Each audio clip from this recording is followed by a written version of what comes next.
नहीं समझा न समझदारी की, कभी सोचा नहीं समझा न समझदारी की, और मैंने हर बार मोहब्बत की तरफदारी की। क्या कह रहे हैं? कभी सोचा नहीं समझा न समझदारी की, मैंने हर बार मोहब्बत की तरफदारी की, मैंने हर बार मोहब्बत की तरफदारी की, और तब कहीं जाके मोहब्बत की समझ आई है, तब कहीं जाके मोहब्बत की समझ आई है, जब परिंदों ने दरख्तों की अज़ादारी की। तब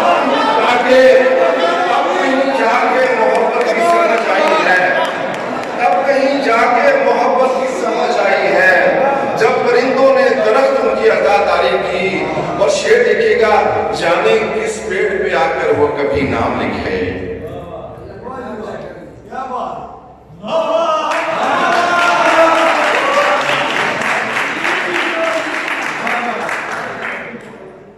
जाने, बहुत शुक्रिया सर। जाने किस पेड़ पे आकर वो कभी नाम लिखे, जाने किस पेड़ पे आकर वो कभी नाम लिखे, हमने ये सोच के हर साल शजरकारी की।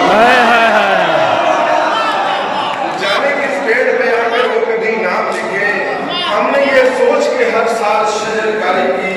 और एक मेरा ताल्लुक शादिकाबाद से है, एक सहराई कबीले से ताल्लुक है सबीर, एक सहराई कबीले से ताल्लुक है सबीर, और मुझको आती थी वफा, मैंने वफादारी